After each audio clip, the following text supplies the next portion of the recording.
What's good, everyone? Forrest Walker here, and I'm creating another multi-part series, and this time I'm covering one of my biggest passions, and that's unposed photography, unstaged, candid, street photography, whatever you want to call it, but no staging or posing is involved. And throughout this 7-part series, I'm going to cover all about candid street photography. I'm going to share different tips and ways to improve your candid work and things that really work for me out there. I'm going to go over facing fear and how to be more confident and really work scenes in public settings, candidly.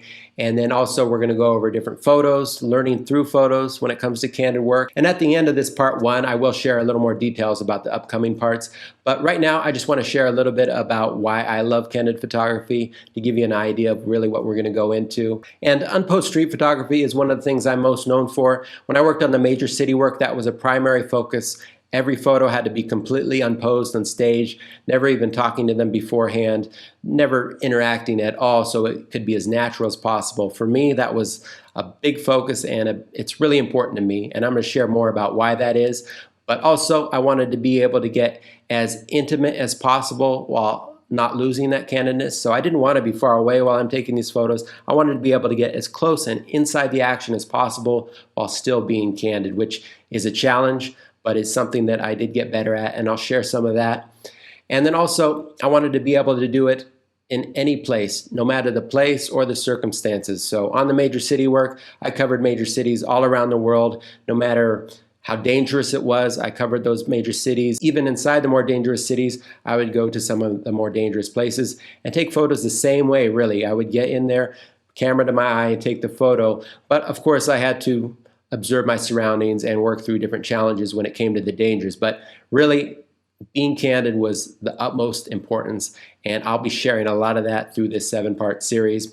And before I get into a little bit more about what it means to me, let me share this quote here by Carl de Keyser.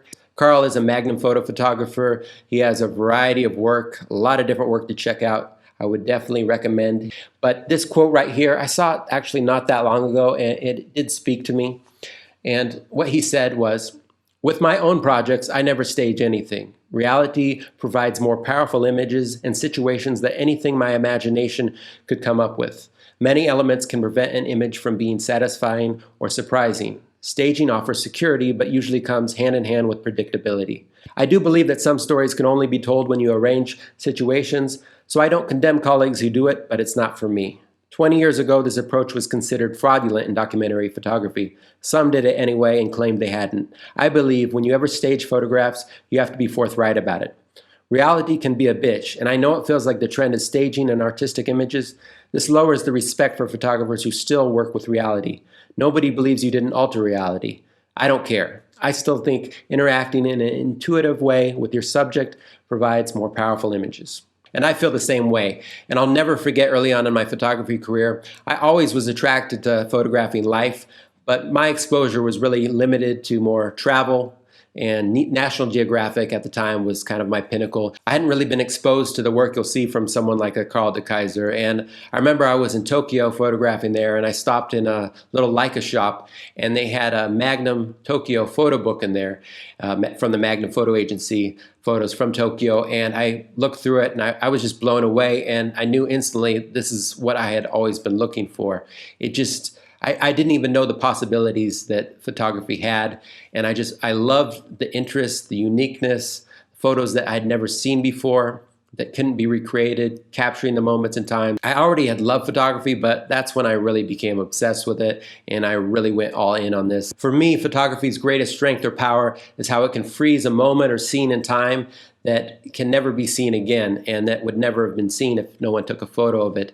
And nothing else really does that. And that's what I love about it. And I think if something's posed, you lose some of that. I know it's a topic a lot of people argue about, if posing matters or not, and people are free to have their personal opinions, but for me, it matters a lot, and it's two completely different things for a couple reasons. First off, when it comes to the photo, it can be an extremely visually appealing, beautiful photo and require a lot of talent and skill to arrange everything right, creativity, great lighting, everything is perfect. But when it's not a real moment, when it's posed and staged, it's just empty to me. Past the first visual sight, I just lose all interest in it. It doesn't grab me. And no matter how perfect of a photo it is, I'll likely forget it seconds later. It's almost like you could think of a pretty box painted by an artist with an intricate design. Takes a lot of talent to make the box.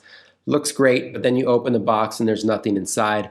It's just an empty box, and I likely will never look at the box again. And when it comes to unposed work, it's a completely different story. And of course, it needs to be interesting. It can't just be a random shot. Street photography candid work has some of the worst images you've ever seen without any interest. But for me, the best street photography or the best candid work is the best work out there. It's the most interesting, the most authentic and genuine. I think it will last the longest. It just has, it contains so much that you can't find anywhere else in any other genre. And beyond the actual image, another thing I appreciate about it is how it requires an additional set of talents or skills from the photographer that really isn't even related to photography. And what I mean by that is you could have the best photographer, the best studio photographer, but then once they get out there and they're required to take an unposed photo, they can't take an interesting one to save their lives because it just requires different talents. It requires an eye that can see things that other people can't see, which I really love about it. You have to be able to see real interest out there, which is a big talent and skill,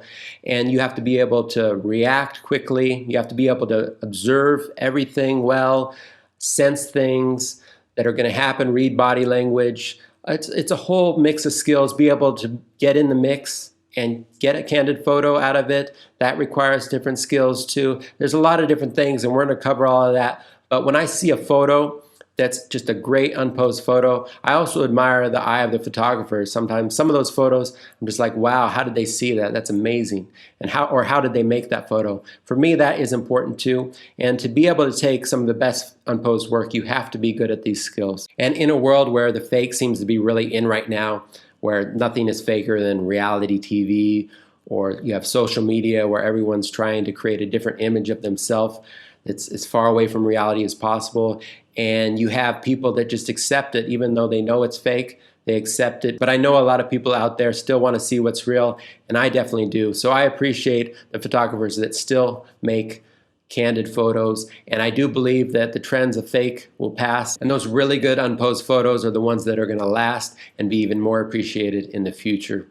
And really what it's about is I find real life more interesting than anything else. I could continue talking forever about this subject. It's something I'm really passionate about. So that's what you're going to get from me in this series. And part 2 coming up will be the what and why behind candid street photography. In part 3, we're going to get more into how to see candid shots and different tips on how to make them.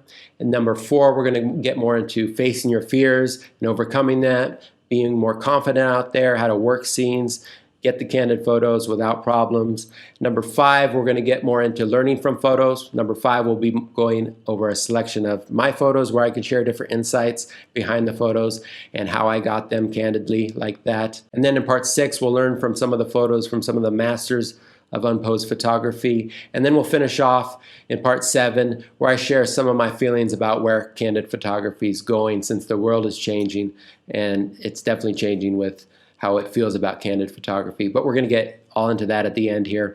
It's going to be a packed series. It should be fun and exciting. I'm looking forward to getting to part 2. But in the meantime, thanks for watching, and I'll see you next video. Cheers.